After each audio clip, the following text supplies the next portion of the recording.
عرضية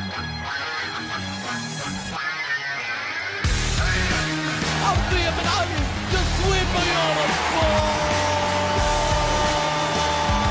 علي يعني أرقام تتكسر، أنت بس شوت يعني مفهوم.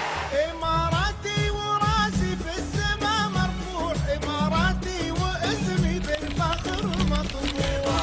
إماراتي وراسي في السما إماراتي. يا بعدهم كلهم يا سراجي بينهم، يا بعدهم كلهم يا سراجي بينهم. علي مبخوت نجومية يعني صعب الحديث عنها، بس سبقها 3 سنوات على دكة الاحتياط التي تعتبر طويلة. البدايات كانت جميلة أم كانت جد صعبة؟ لا أكيد البداية دائما تكون صعبة. ظروف أول مرة تواجهها، فأكيد هالشيء بيكون صعب عليك. خاصة كانوا في لعيبة كبار في الفريق، ما تقدر تحصل فرصتك بسرعة. خاصة من المحترفين الأجانب أكيد كانوا ماخذين حقهم، اللي هم أساميهم يعني في الفريق، فلازم هم يلعبون يكونوا أساسيين. بس الحمد لله بعد فترة طويلة قدرت أثبت نفسي في الفريق. شو اللي تغير؟ شو نقطة التحول اللي برزت وبرز مع علي مبخوت؟ مشاركة المنتخب كان لها دور فعال كبير، لأن تلعب المدرب اللي كان ينادينا ما كان يعرف منه مبخوت، فيوم كان يشوفني مع المنتخب فعنده فكرة شوي. لما الحمد لله لعبت في النادي وتوفقت وثبت من أول ما أعطوني فرصة. الحمد لله لعبت الآن مستمر، إن شاء الله استمر للنهاية.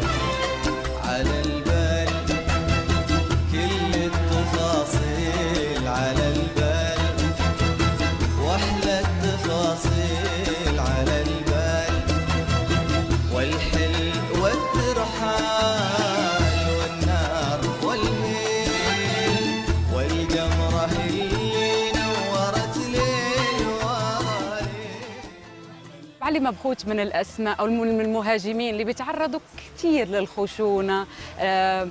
دايما بحسك انه اعصابك بارده، ما بيكون عندك رده فعل، اعصابك في ثلاجه. والله مرات ما تقدر تمسك اعصابك حتى اذا قدرت، لان في مدافعين يسوون اي شيء عشان تتنرفز. فانا دائما احاول ان ما اتنرفز، او ان لو شيء يقول، بس في مرات يتكلم باشياء غصبا عنك تتنرفز. متى يفقد اعصابه علي مبخوت؟ يوم ما اكون موفق على الجول، بس اما خصم ما خصم لا، قد ما اقدر احاول اني ما اتنرفز بسبه الخصم او الحكم قرارات مثلا، لا. بس مرات يوم ما توفق تحت الجول فهالشيء ينرفزني كثير. في بداياتك ابقاك على دكه الاحتياط لمده طويله ما خلاك تخرج من مودك، ما خلاك يعني ممكن تفقد اعصابك تفكر انك تترك نادي الجزيره وقتها؟ يمكن صراحة. يمكن كان في نيه ان اترك الفريق. اللاعب اللي ما يلعب في الفريق اللي موجود فيه يفكر يدور له نادي ثاني عشان يلعب. اكيد. بس يعني اداره نادي الجزيره كانت واقفه معي، كانت تدعمني كثير، كان يقول لي اصبر بديك الفرصه. فثقتي بنفسي كبيره جدا ما افقدها لو شو ما صار، حتى لو جلست فتره طويله في الدكه او تعرضت للانتقاد ما اتاثر ابدا الحمد لله. فهالشيء ساعدني ان عندي الثقه والجرأه وان العب تحت اي ضغط. علي مبخوت على طول يلعبها جول.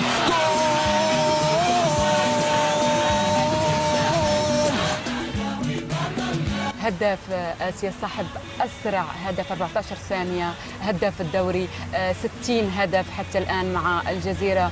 إنجازات يعني لا تعد ولا تحصى ما شاء الله. عمرك بس 24 سنة، ندق على الخشب.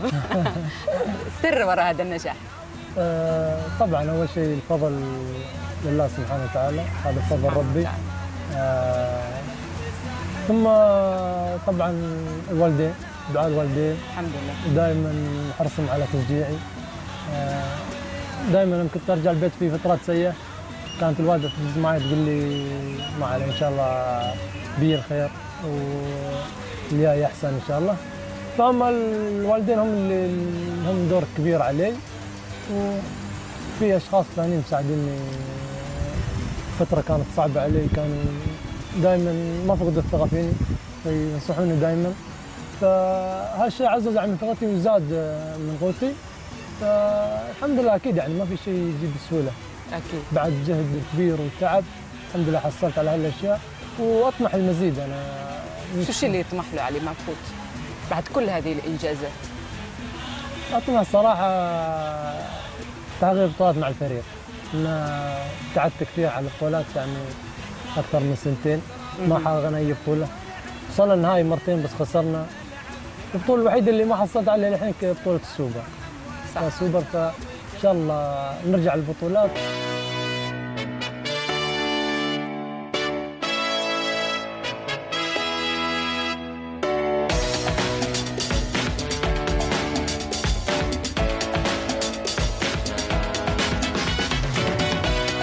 مين حبب علي مبخوت في كرة القدم؟ حبيت الكرة لأن عمي علي مبخوت وكان يلعب كرة، وهذا الإنسان له دور كبير علي للحين. بس مدير الفريق. مدير الفريق، فهذا يعني يعتبر بالنسبة لي شيء ثاني. أما في اللعيبة العالميين رونالدو البرازيلي، اللاعب اللي كنت أعشقه وحبيت الكورة، شجعت كل الفرق اللي لعب فيها بس علشانه. اوكي، طب شو هي طقوسك يوم المباراة؟ مين آخر صوت يعني تسمعه بالتليفون؟ مين تتصل عليه؟ ما عندي يعني طقوس محددة، يعني أي شيء اللي على بالي أسويه، يعني في أي شيء ما في شيء معين أسويه وشيء ثاني ما أسويه، لا بالعكس يعني دائما بس الأحب اللي أسمع صوته وأطمن عليها هي الوالدة. يعني قبل المباراة أو يوم ثاني يعني لازم إن أطمن عليها وأشوف إذا هي مرتاحة ولا محتاجة شيء. يا من على الحسن زاد حسن جمال وناقة ليشوف حن الفؤاد يمشي في مشيار رشاقة. علي مبخوت فتى أحلام العديد من الفتيات، كيف مواصفات فتاة أحلامك؟ والله أنا صعب يعني أتمنى، بس يعني طبعا كل شخص يتمنى مواصفات جميلة مثقفة. يعني دائما يقولون اللاعب متزوج الكورة، فهي لازم تعرف ان كل وقت الكورة تقبل انها تجي على ضرة. طبعا لازم تقدر يعني الكلام اللي يطلع كثير، الاشاعات والاشياء اللي تصادفها هذه اسباب الشهرة، فهي نتائج الشهرة، فهي لازم تكون عقلانية جدا وتقدر هالاشياء وما تصدق اي كلام يوصل لها. يا بعد من راح وقام وقعد يلي ما قبلك ولا بعدك احد، كنت انا وقلبي مع موعد غلط. كيف علاقتك بالدوري السعودي؟ علاقتي مع الدوري السعودي طيبة، أتابع بعض المباريات القوية، حضورهم قوي، جماهيرية إعلامية منافسة، يعني متى ما قدرت أحصل فرصة إن أتابع الدوري السعودي. هلالي؟ أنا شفت لك تيشيرت مكتوب عليه لعيون الهلال، انتشر، الكل صار يقول علي مبخوت هلالي، مغازلة الهلال، هلالي؟ أنا هلالي، نصراوي، اتحادي، أهلاوي، شبابي.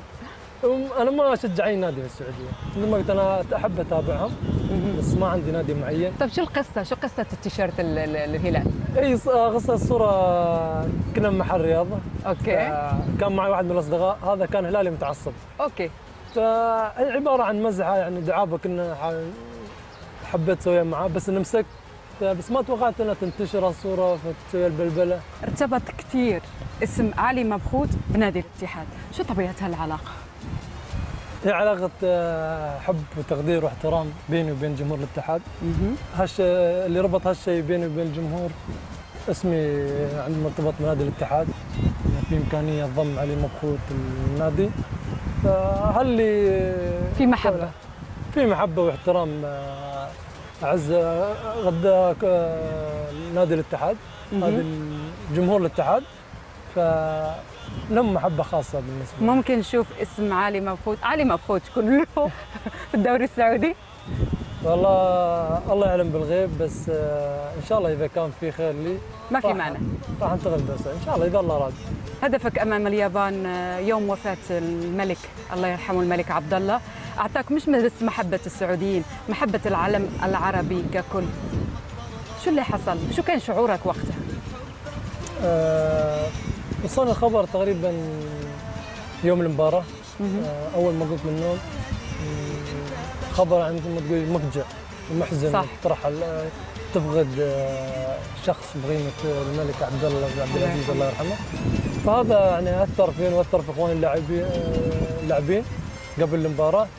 بس الحمد لله يعني طلعنا نتيجه حلوه. بس الخبر هذا كان محزن بشكل كبير جدا بالنسبه لنا ومفجع، مش بس لعيبه الامارات، المجتمع العربي والعالم العربي والمسلمين كلهم. بالتاكيد افضل اهدافك او اقرب الاهداف الى قلبك هدفك امام اليابان، لما يجتمع الفرح بالحزن. اكيد هو كان من افضل الاهداف بالنسبه لي. اشياء كثيره اللي يميز هذا الهدف ان صعدنا نصف النهائي في اول مشاركه لنا في كاس اسيا، صعدنا نصف النهائي الحمد لله توفقنا في المباراه. فاكيد هذا بالنسبه لي هو اغلى هدف. الله ما اكبر غلاك ينبض بحبك فؤادي، من يشبهك يا ملاك، من يشبهك يا وداد.